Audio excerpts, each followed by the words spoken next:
Welcome back. నిన్న తెలంగాణ అసెంబ్లీలో ఏకమొత్తంగా ప్రతిపక్షంపై వేటు పడింది. కేవలం 2-3 నేతలు మినహా అందరిపైన సస్పెన్షన్ వేటు విధించారు. దీనిపై పెద్ద ఎత్తున ఈ నెల 10వ తేదీన బంద్కు పిలుపునిచ్చారు. దీనికి సంబంధించి ఇష్యూ డిస్కస్ చేద్దాం. కృష్ణమోహన్ గారు, అదే సార్, ఇప్పుడు సుమారు 1280 మంది ఎన్సీఆర్బీ రికార్డ్స్ ప్రకారం 1280 మంది చనిపోయారు. ఈ రాష్ట్ర ప్రభుత్వమే 70 మంది మరణించినారని చెప్పి కేంద్రానికి నివేదిక ఇచ్చింది. మానవ హక్కుల కమిషన్ కూడా తప్పుదోవ పట్టించే ప్రయత్నం చేసింది. ఎట్టకేలకు ఇటీవల జరిగినటువంటి శాసనసభ సమావేశాల్లో ప్రశ్నోత్తరాల సమయాన్ని కూడా రద్దు చేసి సుదీర్ఘంగా చర్చ చేశారు. కానీ 2 రోజుల పాటు చర్చ చేశారు. కానీ దాంట్లో క్లారిటీ లేదు. వ్యవసాయ శాఖ మంత్రి పోచారం శ్రీనివాసరెడ్డి గారు మేము మొత్తం రుణాలను మాఫీ చేయబోతున్నాం, ఈ 8,000 కోట్లను కూడా ఒకేసారి ఇవ్వబోతున్నాం అనేటువంటి మాట చెప్పి మళ్ళీ వెనక్కి తీసుకున్నటువంటి సందర్భం. ముఖ్యమంత్రి గారేమో మా దగ్గర సూట్ కేసుల్లో నల్ల డబ్బు లేదనేటువంటి మాట మాట్లాడతారు.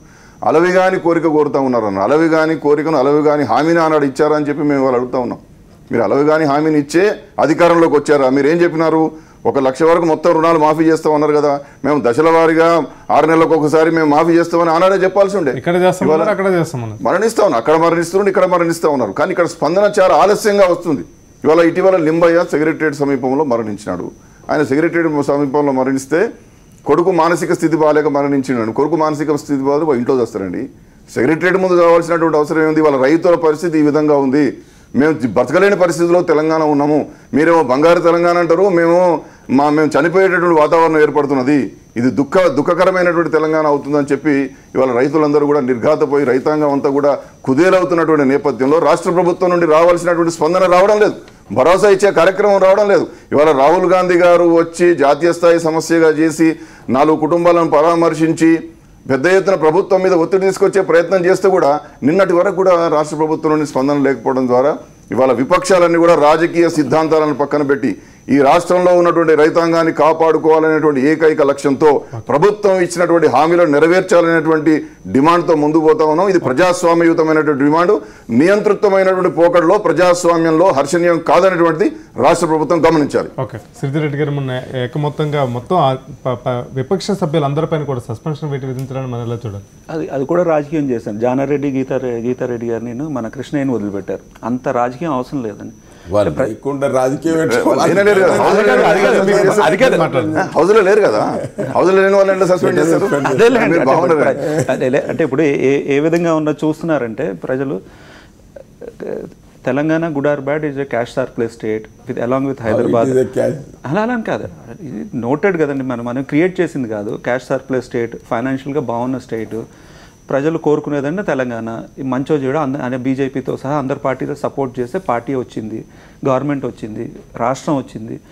ప్రజలు ఎక్కువ మంది వెనకబడిన వాళ్ళు అంటే అగ్రికల్చర్ ఫార్మర్స్ కానీ రైతులు కానీ, వీళ్ళకి మ్యాక్సిమం బెనిఫిట్ ఎక్కడ పొందుతారో కొత్త గవర్నమెంట్ వచ్చినప్పుడు అంటే ఈ రుణమాఫీ గురించి. అది దఫాలుగా చేస్తారు అనేది ఎక్స్పెక్ట్ చేయలేదు. అండ్ మొన్న కరువు మండలాలు చేస్తామని కూడా చెప్పలేదు, ఎన్నికల ముందు చెప్పలేదు. అంటే దానికి కొంచెం ఇదివరకు చీఫ్ మినిస్టర్లు ఒక దఫా చేశారు, లేదా సెంట్రల్ గవర్నమెంట్స్ కూడా ఏదైనా మాఫీ చేస్తారంటే ఒక దఫా చేశారు. సో ఆ విధంగా కూడా ఈ విధంగా చేస్తారు అని ఎక్స్పెక్ట్ చేశారు. అది చేయకపోవడం వల్ల కొంత ఇబ్బందిగా ఫీల్ అయ్యారు.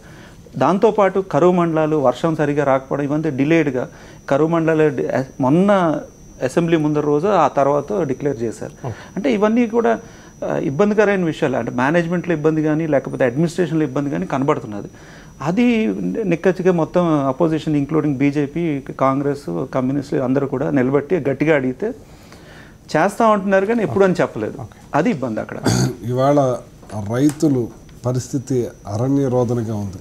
వాళ్ళ బాధ వర్ణాతీతం. ఇంచేతంటే హాయిగా వాళ్ళు చక్కగా రుణం కట్టి రుణం తీసుకుంటూ హాయిగా బతుకుతున్నారు వాళ్ళు, వడ్డీ లేని రుణంతో.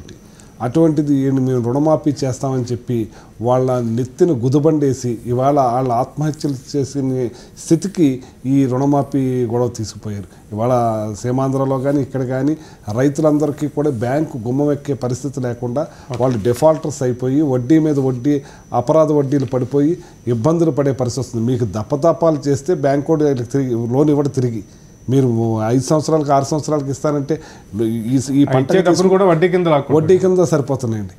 అసలు మొత్తం ఏదో కొండనాలకు మందేస్తే ఉన్ననాలు కూడిపోయినట్టుగా రైతుల్ని, డ్వాక్రా మహిళల్ని అందరినీ కూడా ఉచ్చులో దించి వాళ్ళ బతకలేని పరిస్థితి, వాళ్ళ అయోమైన స్థితికి తీసుకెళ్లారు. అంచేత ఈ రుణమాఫీ అన్నది ఒకే దఫాలో చేయాలి, వాళ్ళకి మేలు చేయాలి. వాళ్ళకి ఎంత చేసినా తక్కువే. ఇలాంటిది అసెంబ్లీలో ప్రతిపక్షాలను ఈ రకంగా చేయటం కూడా కాదు, ప్రతిదీ వినాలి, దాని మీద స్పందించాలి, చేయాలి. కానీ ఈ రకమైన చేసిన బాధ్యత కాదు. మొదలే చెప్పిండు మా ముఖ్యమంత్రి గారు, అయ్యా ప్రతిపక్షాలు కోరినన్ని రోజులు సమావేశాలు నిర్వహిస్తారు. దాంట్లో రైతుల సమస్యలే మాట్లాడటానికి ప్రశ్నోత్తరాల సమయాన్ని కూడా రద్దు చేసి కేవలం రైతు సమస్యలే పరిష్కారం చేద్దామని అంటారు. దాని మీద 3 రోజులు సుదీర్ఘంగా చర్చ జరిగింది. చర్చ జరిగిన తర్వాత మొదటి రోజు కూడా ముఖ్యమంత్రి గారు స్టేట్మెంట్ ఇచ్చాడు, వ్యవసాయ శాఖ మంత్రి గారు స్టేట్మెంట్ ఇచ్చాడు. మీరు ఏదైతే ప్రతిపక్షాలు కోరుతుండ్రో కోరిన దానికన్నా ఎక్కువగానే వారి స్టేట్మెంట్లోనే పరిహారం ఏదైతే మీరు అంటుండ్రో ఆ పరిహారం కూడా 2 జూన్ 2014 నుంచి చెల్లిస్తామని ఇటువంటి ఒక మాట చెప్పినాం. ఇంకా రుణాలు ఏదైతే పంట రుణాలు ఇదివరకే 50% ఇచ్చినాం, ఇంకొక 50% ఉన్నది.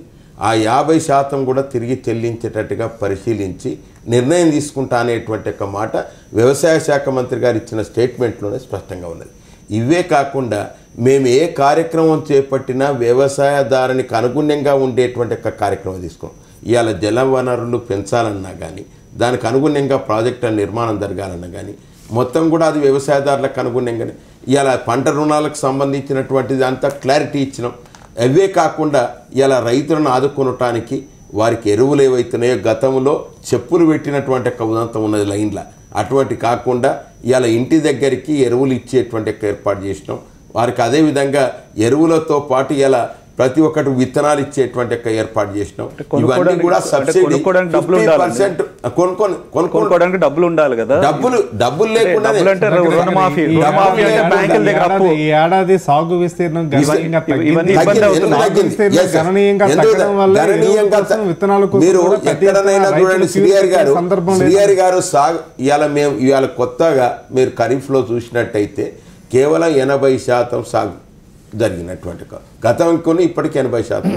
అయినప్పటికీ కూడా ఎందుకంటే వర్షాభావ ఋతుపవనాలు మాకు అనుకూలించలే, వైఫల్యం అయినాయి. అయినప్పటికీ కూడా ఆ రకంగా ఏ పంట వేసుకుంటే బాగుంటుంది అనేటువంటి ఒక చైతన్యాన్ని కూడా కల్పించినాం. ఇవాళ మెకనైజేషన్లో రావాలనేటువంటి ఉద్దేశంతో ఇవాళ మీరు ఈ తెలంగాణ రాష్ట్రంలో ప్రత్యేకంగా ట్రాక్టర్ల పంపిణీ, అదేవిధంగా డ్రిప్ ఇరిగేషన్ ఇవన్నీ చేయట్లేదని ఎవరు అనట్లేదు. రైతుల ఆత్మహత్యలు జరిగిన తర్వాత రైతుల ఆత్మహత్యలు తలెత్తుతున్న పరిణామ క్రమంలో ప్రభుత్వం త్వరగా రెస్పాండ్ అయిందా? రెస్పాండ్ అయిన తర్వాత ఏం చేయగలిగింది, ఇకపై ఏం చేయబోతుంది? ఈ 3 విషయం ఇకపై ఏం చేస్తుంది అనేది స్పష్టం చేసినాం అసెంబ్లీలో. అయ్యా ఇప్పుడు ఉండేటువంటి 50% బకాయిలు ఏవైతున్నాయో వాటిని ఏకమొత్తంగా చెల్లించడానికి ప్రయత్నం చేస్తున్నాము.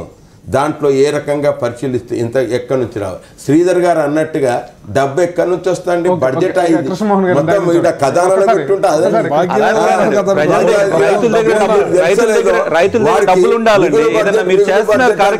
మిగులు బడ్జెట్ ఉంటుంది. అదండి ఎక్కడన్నా మేమనలే, మీరు అన్నారు.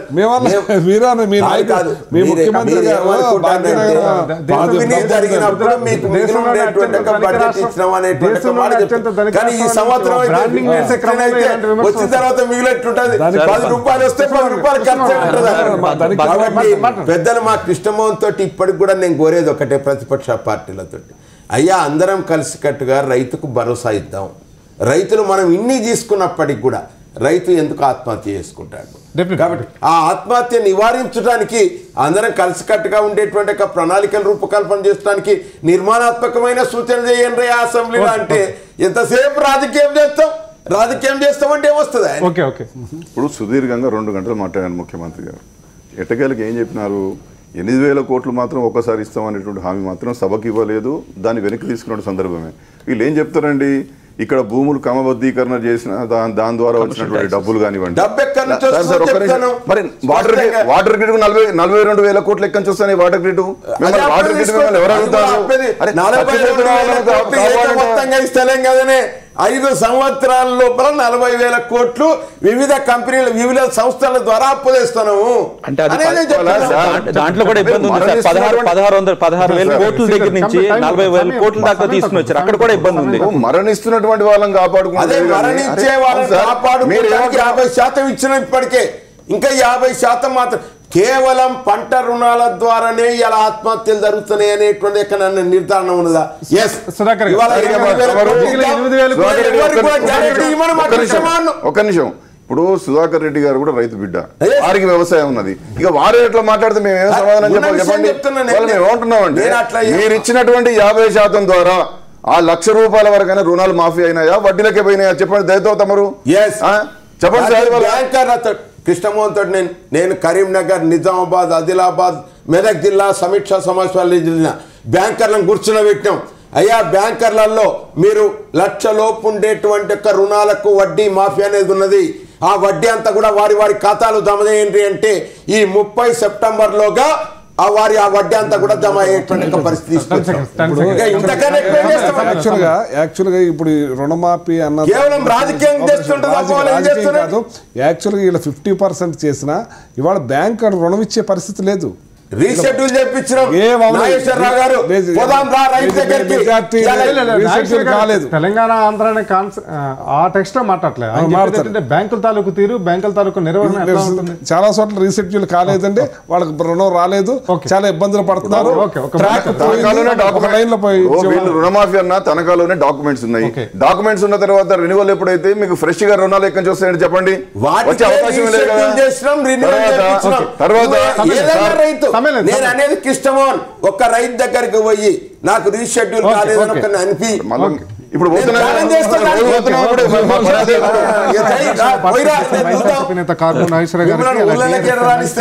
సుధాకర్ రెడ్డి గారికి, అద్దెపల్లి శ్రీధర్ ఏపీ బీజేపీ నుంచి వచ్చారు, అలా వకులాపురం కృష్ణమోహన్ గారు టీ కాంగ్రెస్ నుంచి వచ్చారు. వీళ్ళందరికీ ధన్యవాదాలు. రేపటి హెడ్లైన్ షోలో మళ్ళీ కలుసుకుందాం. తదుపరి తాజా వార్తలతో బులెటిన్ ప్రసారం అవుతుంది. Signing off Srihari.